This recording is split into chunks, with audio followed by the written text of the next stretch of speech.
আর vote যত এগিয়ে আসছে প্রত্যেকেই চাইছেন তার যে দল সেই দলের জন্য যতটা সম্ভব তার সংগঠনে জোর দেওয়া যায়, প্রত্যেক নেতৃত্বই তাই চাইছেন এবং সেই মতোই অভিষেক বন্দ্যোপাধ্যায় তার নজরে এবার 9টি লোকসভা কেন্দ্র।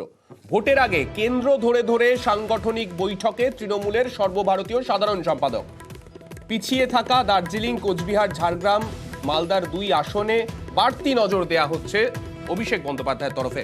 আমাদের সঙ্গে রয়েছেন আমাদের প্রতিনিধি আবিরের কাছে আমি যাব।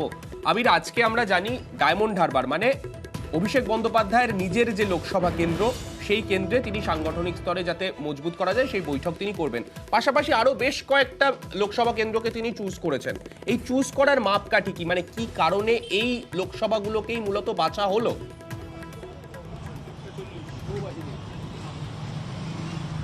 প্রথমত হচ্ছে যেগুলোতে 2019-এ তারা পিছিয়ে পড়েছিলেন, হেরে যান, সেই আসনগুলোকে পুনরুদ্ধার করতে চাইছে বা জিততে চাইছে হচ্ছে তৃণমূল কংগ্রেস। 2, যে সমস্ত জায়গাগুলোতে 2019 এবং 2021 উভয় সময় ফল খারাপ হয়েছে, সেই জায়গাগুলোতে সংগঠনের ক্ষেত্রে বা ভোট পরিচালনার সময় নির্বাচন প্রক্রিয়া চলাকালীন যাতে কোনো ধরনের সমস্যার মধ্যে না পড়তে এবং দলের কর্মীরা যে প্রচারের ইস্যু তৈরি করে দেওয়া হচ্ছে তাকে ঘিরে যাতে মাটি কামড়ে পড়ে থাকেন সেই বিষয়টাকে নিশ্চিত করা। তৃতীয়ত হচ্ছে বহু জায়গাতে তৃণমূল কংগ্রেস ঘুরে দাঁড়িয়েছিল 2019-এর পর, 2021-এ ভালো ফল করে দেখতে পাওয়া যায়। তারপরে দলের সেখানকার নেতা কর্মীদের মধ্যে কোথাও গিয়ে একটা অতিরিক্ত আত্মবিশ্বাস কাজ করেছে, কোথাও গিয়ে সংগঠনের ক্ষেত্রে বেশ কিছু দ্বন্দ্ব নিজেদের মধ্যে ফাঁক ফোকর সামনে আসতে শুরু করেছে। সেটা যেন না থাকে, সেইগুলোকে মেরামত করে যাতে লোকসভা নির্বাচনের ক্ষেত্রে তারা পুরোপুরিভাবে ভোটের কাজে তারা ব্যস্ত থাকতে পারেন, সেই কারণেই হচ্ছে এই কেন্দ্রগুলোকে প্রথম ক্ষেত্রে বেছে নেওয়া এবং সেখানে গিয়ে এই ধরনের বৈঠক করা। ইতিমধ্যেই লোকসভা নির্বাচনের ক্ষেত্রে তিনি জনসভা শুরু করেছেন। জনগর্জন সভার নামে ব্রিগেড হয়েছে এবং মমতা বন্দ্যোপাধ্যায়, অভিষেক বন্দ্যোপাধ্যায়ের বার্তা পরিষ্কার যে লোকসভা নির্বাচনে তৃণমূল কংগ্রেস কোন ইস্যুগুলোকে সামনে রেখে এগোতে শুরু করবে। কিন্তু হচ্ছে বাড়ি বাড়ি পৌঁছানো, বুথ স্তরের কর্মীদেরকে ময়দানে নামানো, ভোট প্রচারের কাজে তাদেরকে ব্যস্ত রাখা এবং বহু ক্ষেত্রে দাঁড়িয়ে বিজেপিও যেহেতু রাজনৈতিক লড়াইয়ের ক্ষেত্রে বহু জায়গাতে তারা বেগ দিচ্ছে, এই পরিস্থিতিতে দলের কর্মীদের বা নেতাদের ভূমিকা ঠিক কী হওয়া উচিত তা আরও একবার লোকসভা নির্বাচনের প্রাক্কালে তারা মনে করিয়ে দিতে চাইছেন। আসল বিষয়টা হচ্ছে যে সংগঠনের ক্ষেত্রে কোনো ধরনের ফাঁক ফোকর বা দুর্বলতা যাতে নির্বাচনের ক্ষেত্রে প্রভাব না ফেলে সেই বিষয়টাকে পুরোপুরিভাবে নিশ্চিত করতে চাইছে হচ্ছে তৃণমূল কংগ্রেস। সেই কারণেই হচ্ছে এই 9 লোকসভা কেন্দ্রকে বাছাই করে তার সভা। অবশ্যই ডায়মন্ড হারবারে তিনি নিজেই বলেছেন যে জয়ের মার্জিন বাড়াতে চান এবং ডায়মন্ড হারবারে গতবার যে ফল হয়েছিল তার থেকে বেশি লিড তারা পেতে চান, সেই কারণে ডায়মন্ড হারবার নিয়ে বৈঠক। তবে মূল নজরের জায়গা অবশ্যই বাকি যে 8 লোকসভা কেন্দ্র রয়েছে সেগুলোতে বিশেষ করে নজর দেওয়া। সান্নিক, ধন্যবাদ। পার্থ জ্যোতিপ্রিয় জেলে তৃণমূলের আরও 2 বিধায়ক জেলবন্দি। 24-এর লোকসভা ভোটে এই 4 বিধায়কের কেন্দ্রে বাড়তি নজর দিচ্ছে তৃণমূল। 4 কেন্দ্রে লিড ধরে রাখতে তারা মরিয়া। জেলা নেতৃত্বের পাশাপাশি রাজ্য নেতাদেরও এই 4 কেন্দ্রের দায়িত্ব নিতে হবে, এমনটাই নির্দেশ তৃণমূল কংগ্রেসের। গরু পাচার, কয়লা পাচার, নিয়োগ দুর্নীতি থেকে রেশন দুর্নীতি, একের পর এক দুর্নীতিতে তোলপাড় হয়েছে রাজ্য রাজনীতি। গ্রেফতার হয়েছেন হেভিওয়েট নেতা মন্ত্রীরা, এখনো জেলে রয়েছেন তৃণমূলের 4 বিধায়ক। নিয়োগ দুর্নীতি মামলায় জেলে প্রাক্তন শিক্ষামন্ত্রী পার্থ চট্টোপাধ্যায়, তিনি বেহালা পশ্চিম কেন্দ্রের বিধায়ক। রেশন দুর্নীতি মামলায় গ্রেফতার প্রাক্তন খাদ্যমন্ত্রী জ্যোতিপ্রিয় মল্লিক, তিনি উত্তর 24 পরগনার হাবড়ার বিধায়ক। নিয়োগ দুর্নীতি মামলায় জেলবন্দি আরো 2 তৃণমূল বিধায়ক, নদিয়ার পলাশীপাড়ার মানিক ভট্টাচার্য এবং মুর্শিদাবাদের বড়োয়ার জীবন কৃষ্ণ সাহা, অর্থাৎ 4 বিধায়ক জেলে। তৃণমূল সূত্রে খবর, এর জেরে এই বিধানসভা এলাকাগুলিতে সংগঠন সেরকম জমাট নয়, তাই এই 4 কেন্দ্রে এবার বাড়তি নজর দিচ্ছে তৃণমূল। ওটা দল সমস্তভাবে খতিয়ে দেখে যা যা সাংগঠনিক ব্যবস্থা নেওয়ার কথা দলীয় নেতৃত্ব যথাযথভাবে সেই সাংগঠনিক ব্যবস্থা নিচ্ছেন এবং যাদেরকে কাস্টাডিতে রাখা হয়েছে সেই কেন্দ্রগুলি থেকেও তৃণমূল কংগ্রেস কিন্তু লিড পাবে। কোথাও কোনো ভুল ত্রুটি হয়ে থাকলে সেটা মেরামত করছে, নেতা কর্মী সংগঠকদের সঙ্গে বসে সেই মেরামতির প্রক্রিয়া চলছে। কয়েকজন বিধায়ককে কাস্টাডিতে রেখে ওরা ভাবছে সেই জায়গাটায় বিজেপি বা বিরোধীরা হয়তো কিছু সুযোগ সুবিধা বাড়তি পাবেন, তারা ভুল করছেন। সেই জায়গাগুলিতেও তৃণমূল কংগ্রেস লিড নেবে এবং জিতবে। 24-এর লোকসভা ভোটে তৃণমূলের বাড়তি নজর বেহালা পশ্চিম, হাবড়া, পলাশীপাড়া এবং বড়োয়া বিধানসভা কেন্দ্র। 4 বিধানসভা কেন্দ্র নিয়ে চিন্তায় তৃণমূল। তাদের লক্ষ্য 24-এও এই 4 আসনে লিড ধরে রাখা। তৃণমূল সূত্রে খবর, রাজ্য নেতৃত্বকে বাড়তি দায়িত্ব দেওয়া হয়েছে। এই 4 কেন্দ্রে জেলা সভাপতিদের সঙ্গে প্রচার করবেন রাজ্য স্তরের নেতারাও। দুর্নীতিকাণ্ডে যারা গ্রেপ্তার হয়েছেন এক্ষেত্রে দাঁড়িয়ে দায় তাদেরই, দল যে কোনোভাবে তাদের দায় নিজেদের ঘাড়ে রাখবে না তা ইতিমধ্যেই পরিষ্কার করে দেওয়া হয়েছে। তবে লোকসভা নির্বাচনের ক্ষেত্রে দাঁড়িয়ে যেহেতু বিধানসভা কেন্দ্রগুলো থেকেও লিড বজায় রাখতে চাইছে তৃণমূল কংগ্রেস, তাই এই সমস্ত জায়গাতে না থাকা বিধায়কদের দায়িত্ব অনেক নেতার ঘাড়ি হচ্ছে তৃণমূল। তবে শুধুমাত্র জেলা সংগঠনের ওপর সেই দায়িত্ব থাকছে না, বহু ক্ষেত্রে দাঁড়িয়ে শীর্ষস্তরের নেতারাও এই সমস্ত বিধানসভা কেন্দ্রগুলোতে যথাযথভাবে নজরদারি চালাবেন, যাতে লোকসভা নির্বাচনের প্রাক্কালে এই বিধানসভা কেন্দ্রগুলোতে কোনো ধরনের জটিলতা তৈরি না হয়। ক্যামেরা জ্যোতির্ময় বসুর সাথে আবির ঘোষাল, নিউজ 18 বাংলা, কলকাতা। আর তৃণমূল সুপ্রিমো মমতা বন্দ্যোপাধ্যায়কে উদ্দেশ্য করে দিলীপ ঘোষের মন্তব্যে গতকাল থেকেই বিতর্ক চলছে। আর সেই বিতর্কিত মন্তব্যের বিরুদ্ধে নালিশ জানিয়ে কমিশনে তৃণমূল কংগ্রেস। মমতাকে নিয়ে দিলীপের মন্তব্যে বিতর্ক, নির্বাচন কমিশনে 10 সদস্যের তৃণমূলের প্রতিনিধি দল। আমাদের সঙ্গে রয়েছেন আমাদের প্রতিনিধি বিশ্বজিতের কাছে যাব। বিশ্বজিৎ, মুখ্য নির্বাচনী আধিকারিকের যে দপ্তর, সেখানে আজকে আমরা দেখলাম 10 জন তৃণমূলের সদস্য তারা গেলেন, তারা সেখানে গিয়ে কথা বললেন। কি বিষয়ে মূলত তারা জানালেন এবং তার বিরুদ্ধে কি কি ব্যবস্থা গ্রহণের আর্জি তারা জানিয়েছেন?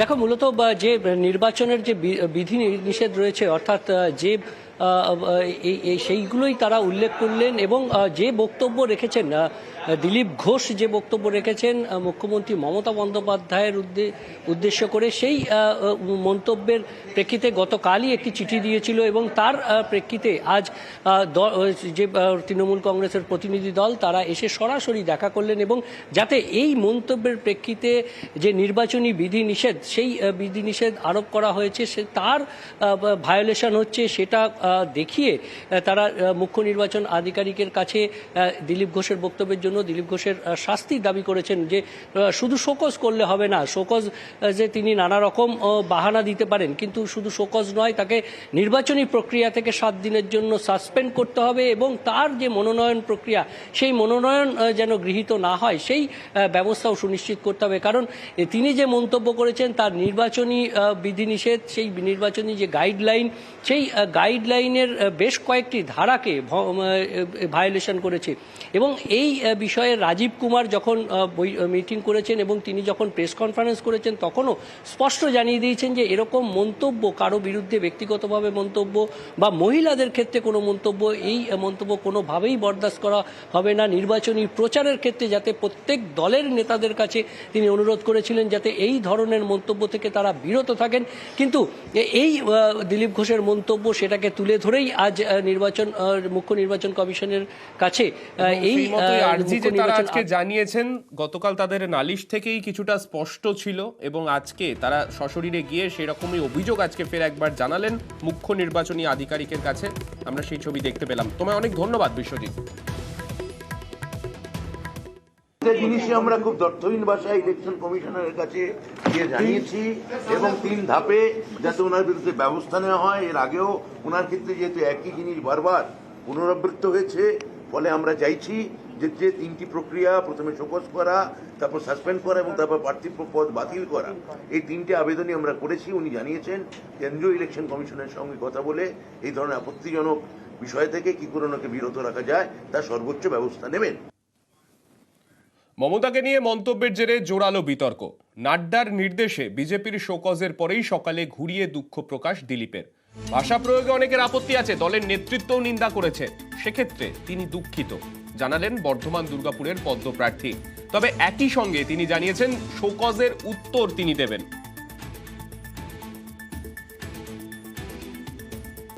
আমি যে ভনিতা করে অন্যায় করে তার সামনে বলি, আমি যে বক্তব্য রেখেছি, মাননীয় মুখ্যমন্ত্রী, যার সঙ্গে আমার কোনো ব্যক্তিগত ঝগড়া নেই, যার সম্বন্ধে আমার মনে কোনো ক্লেশ নেই, ক্লেদ নেই, কোনো দুর্ভাবনাও নেই, উনি যে রাজনৈতিক বক্তব্য বারবার দিয়েছেন লোককে বিভ্রান্ত করার জন্য, আমি তার প্রতিবাদ করে প্রশ্ন করেছি যে আমার ভাষা শব্দ প্রয়োগ নিয়ে বহু লোকের আপত্তি আছে। আমার পার্টিও বলেছে যে অসংসদীয়। যদি তাই হয় আমি তার জন্য দুঃখিত। যেটা চিঠি চাপাটি অফিসিয়াল, তার অফিসিয়াল উত্তর আমি দেবো। দিলীপকে বিজেপির শোকজ আসলে লোক দেখানো নাটক, কটাক্ষ কুণালের।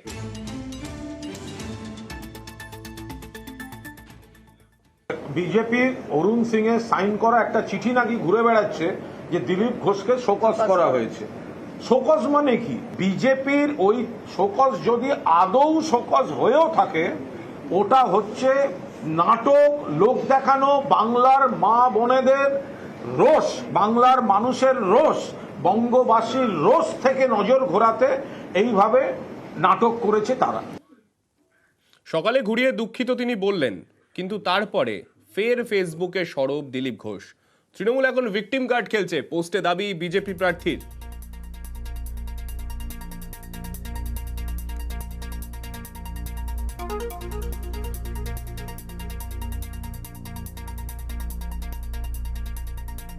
আর ফেসবুক পোস্ট যখন দিলীপ ঘোষ করলেন, পাল্টা এই পোস্টকে কটাক্ষ করেছেন তৃণমূল নেতা শান্তনু সেন।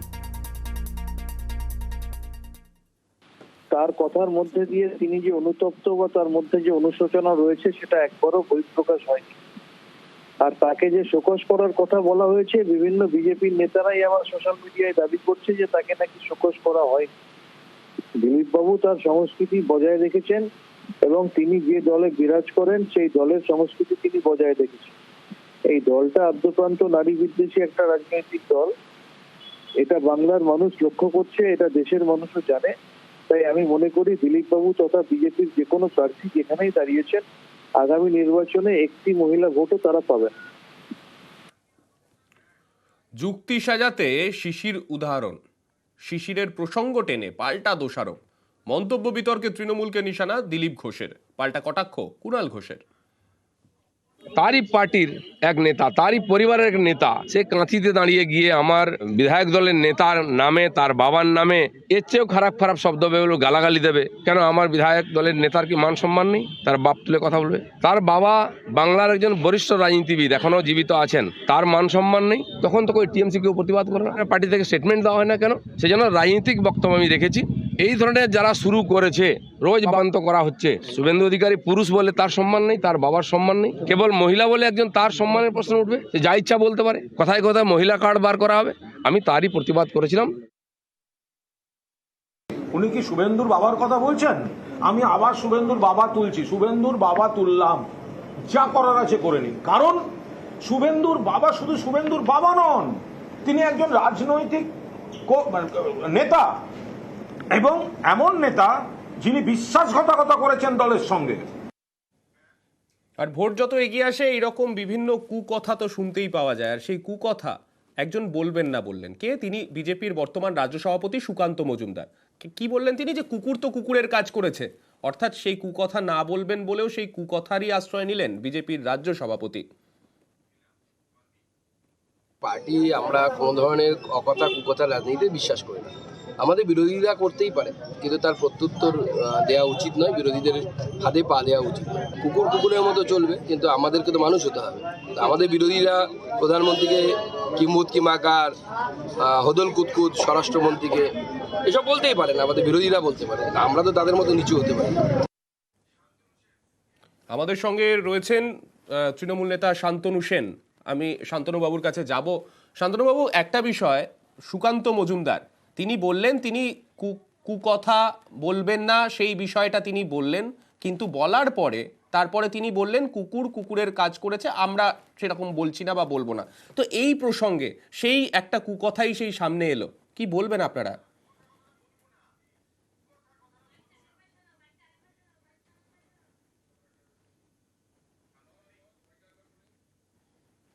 আমাদের সঙ্গে যোগাযোগ বিচ্ছিন্ন হয়ে গেছে। আমরা আরো একবার যে বক্তব্য সুকান্ত মজুমদার রেখেছিলেন সেই বক্তব্য শোনানোর চেষ্টা করব। পার্টি আমরা কোনো ধরনের অকথা কুকথা রাজনীতিতে বিশ্বাস করি না। আমাদের বিরোধীরা করতেই পারে, কিন্তু তার প্রত্যুত্তর দেওয়া উচিত নয়, বিরোধীদের ফাঁদে পা দেওয়া উচিত নয়। কুকুর কুকুরের মতো চলবে, কিন্তু আমাদেরকে তো মানুষ হতে হবে। আমাদের বিরোধীরা প্রধানমন্ত্রীকে কিম্বুত কিমাকার, হদল কুতকুত, স্বরাষ্ট্রমন্ত্রীকে এসব বলতেই পারে না, আমাদের বিরোধীরা বলতে পারে, আমরা তো তাদের মতো নিচু হতে পারি না। সুকান্ত মজুমদারের বক্তব্য আমরা শুনলাম। সুকান্ত মজুমদার যে বক্তব্য রেখেছেন সেই বক্তব্যে ইতিমধ্যেই আরও একবার রাজনৈতিক বিতর্ক সামনে আসছে। আমাদের সঙ্গে রয়েছেন তৃণমূল নেতা শান্তনু সেন। শান্তনুবাবুর কাছে যাব। শান্তনুবাবু, সুকান্ত মজুমদার তিনি যে বক্তব্য রেখেছেন, খারাপ কথা না বলতে চেয়েও হয়তো আবারও কোনো একটা খারাপ কথা সামনে চলে এলো, সেই জায়গায় দাঁড়িয়ে বেলাগাম আজকে রাজনৈতিক নেতারা হয়ে যাচ্ছেন। কি বলবেন আপনি এই প্রসঙ্গে? দেখুন, প্রথমত নির্বাচন কমিশনের আচরণবিধিতে পরিষ্কার বলা থাকে যে নির্বাচনের সময় অকথা কুকথা, কাউকে ব্যক্তিগত আক্রমণ এগুলো করা বারণ। এগুলো করা মানে আচরণবিধি ভঙ্গ করা। তবুও সামগ্রিকভাবে আমরা দেখছি বিজেপির নেতারা তাদের কথার লাগাম থাকছে না, তারা বেলাগাম হয়ে তারা অকথা কুকথা আনপার্লামেন্টারি ভাষা ব্যবহার করছে। সাধারণ মানুষের উদ্দেশ্যে বলছে, প্রশাসনের উদ্দেশ্যে বলছে, ভারতবর্ষের একমাত্র মহিলা মুখ্যমন্ত্রীর উদ্দেশ্যে বলছে। আমি মনে করি নির্বাচন কমিশন, যদিও সেটা বিজেপির পকেটস্থ হয়ে বসে আছে, কতটা করবে আমি জানি না, তবে নির্বাচন কমিশনের এগুলো দৃষ্টি আকর্ষণ করছি, নির্বাচন কমিশনের পদক্ষেপ নেওয়া উচিত।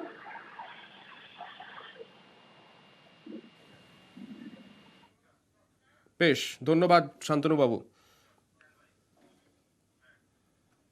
আর এর মধ্যেই অন্য একটি খবরে নজর রাখবো। রাজ্যপালকে কালো পতাকা, গো ব্যাক স্লোগান। আসানসোলে কাজী নজরুল বিশ্ববিদ্যালয়ে বিক্ষোভের মুখে সিভি আনন্দ বোস। সমাবর্তনের আগে তৃণমূল ছাত্র পরিষদের বিক্ষোভে উত্তেজনা ছড়ায় সেখানে।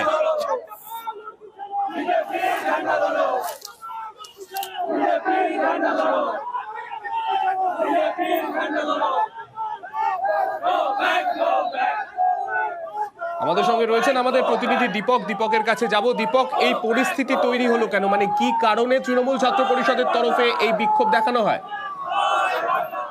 দেখো, তৃণমূল ছাত্র পরিষদে যারা কর্মীরা ছিল তাদের অভিযোগ হচ্ছে কি মুখ্যমন্ত্রীর স্বপ্নের বিশ্ববিদ্যালয় কাজী নজরুল বিশ্ববিদ্যালয়, সেখানে রাজ্য সরকারের কাউকে সমাবর্তন অনুষ্ঠানে আমন্ত্রণ না জানিয়ে শুধুমাত্র রাজ্যপালকে সমাবর্তন অনুষ্ঠানে আমন্ত্রণ জানানো হয়েছে। এর পাশাপাশি অস্থায়ী উপাচার্য নিয়োগ করেছে রাজ্যপালের বিশ্ববিদ্যালয়ে, সেখানে অস্থায়ী উপাচার্য ঠিকভাবে এই সমাবর্তন অনুষ্ঠান করতে পারেন, এই মূলত দাবি নিয়ে করে তারা বিক্ষোভ দেখায় এবং প্রতিবাদ জানায়। তারা গত দুদিন ধরেই এই অনুষ্ঠানের প্রতিবাদ জানায়। অন্যদিকে রাজ্য সরকারের পক্ষ থেকে কিছু দিন করে এই অনুষ্ঠানের সম্মতি প্রকাশ করেনি। এরপরে আজ যখন অনুষ্ঠান রয়েছে এবং এই অনুষ্ঠানে প্রধান অতিথি রাজ্যের রাজ্যপাল যখন আসছিলেন বিশ্ববিদ্যালয়, তখনই কিন্তু তৃণমূল ছাত্র পরিষদের কর্মীরা এবং ছাত্রীরা তারা রাজ্যপালের গাড়ি লক্ষ্য করে কালো পতাকা দেখায়। যদিও ঘটনাস্থলে পুলিশ যারা মোতায়েন ছিল তারা তৃণমূল ছাত্র পরিষদের কর্মীদেরকে সরিয়ে দেয় এবং রাজ্যপাল ইতিমধ্যে বিশ্ববিদ্যালয়ে প্রবেশ করেছে এবং অনুষ্ঠান শুরু হয়েছে। বেশ, ধন্যবাদ।